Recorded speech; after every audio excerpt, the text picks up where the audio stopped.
Hey guys, what's going on? Blaine back for another Netflix review, and today I'm going to be talking about We Couldn't Become Adults.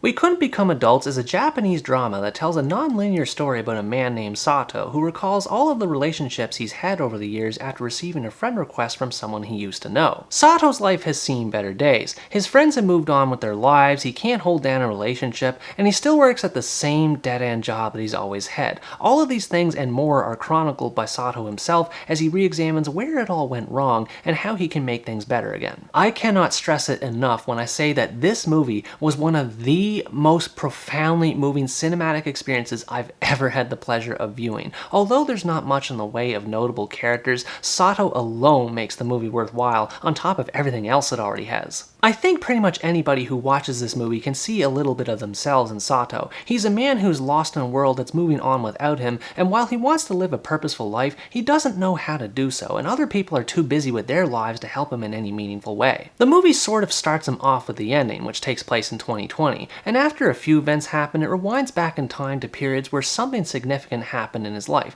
or at least something that was somewhat notable. But even though these events have some degree of importance, Sato doesn't see it that way. When others are dancing, laughing, and having a good time, Sato sulks to himself, usually with a cigarette or drink in hand. I instantly knew something was wrong with him, and I wanted to find out what it was. And the way the movie explores his long-standing history with depression and anxiety in this regard is nothing short of fantastic. As the movie goes through different time periods, it begins to make more and more sense as to why Sato is the way he is. It becomes increasingly more happy as we start to see more of his youthful naivete pop up, especially once it gets to his first relationship that he has with Kaori, who becomes an integral part to Sato's story. It almost feels like an anti-drama due to the mood getting lighter as opposed to heavier in a typical drama. In this movie's case it works though, because it's thematically consistent with the narrative at large. Sato has to dig deep into his past to figure out where his downward spiral started and confront his demons head on, which involves facing a series of uncomfortable truths. I'm not going to reveal everything about the story in this review and what those truths exactly are, but there were multiple times in watching this movie when I had a flashback to something similar that happened to me in my own life,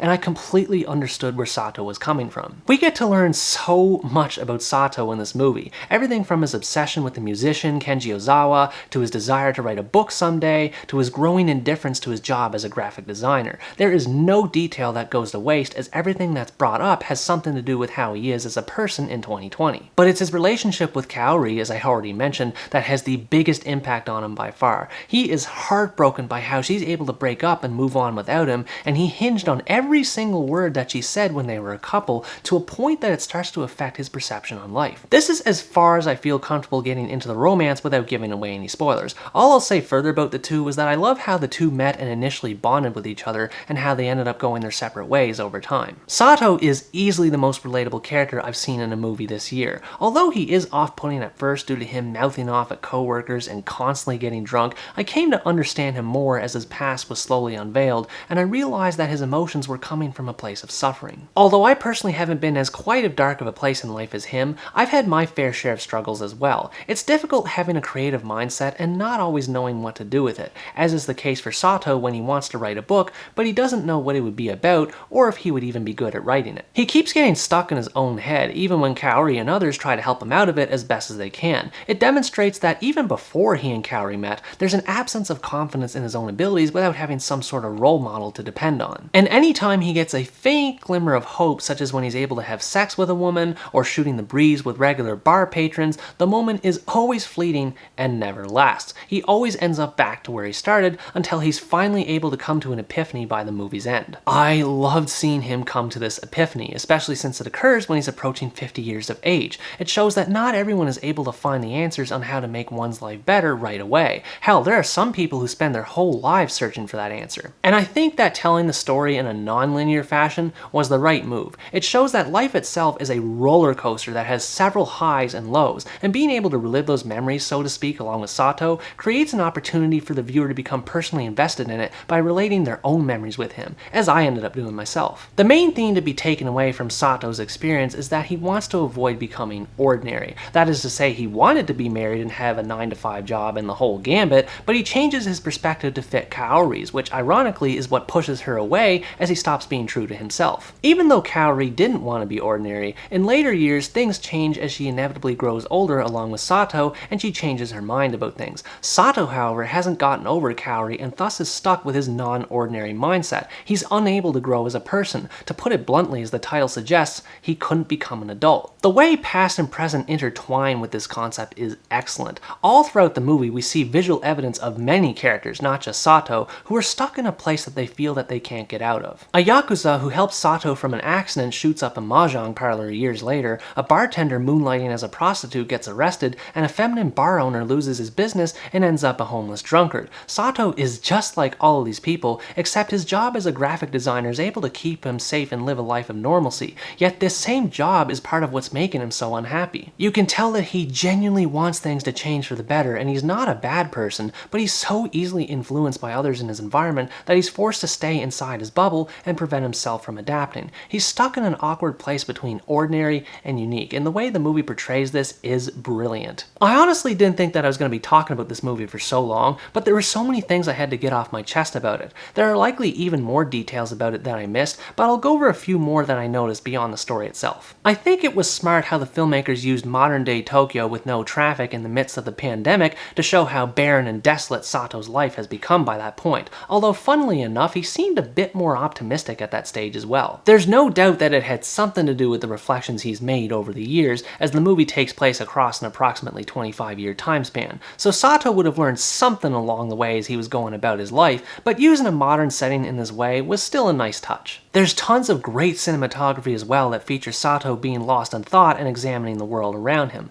One scene that sticks out to me is when he's at a bar with his friends, and while his pals are flirting with girls, he's staring at a window pane that shows a muddled reflection of himself before the camera pans away to his actual self. This represents how clouded Sato's life has become, both to himself and to the audience. Even when he's supposed to be relaxing, he can't help but wonder how he can get himself to a better place. There's all sorts of great shots like this spread throughout the movie with Sato reflecting, which adds to his torment as we see how long his struggles last. Even the scenery by itself is able to enhance the mood. No matter where Sato's office is over the years, his work environment looks like a prison. Job requests print out all over the floor, quarters are crammed with people, and cicadas drone incessantly in the background, all serving to weigh down on Sato as he continues his mundane existence. The love hotel scenes were some of my favorites in the whole movie. They're some of the only times when Sato feels like he can be himself and not have to worry about the outside world or the passage of time. They are plenty in number and serve as nice breaks once the movie starts to become just a little bit overbearing. The planetary theme of the room he and Kaori stay in is quite fitting if I do say so myself. Stars and planets line the bedroom walls to communicate to Sato that he lives in a universe of endless possibilities,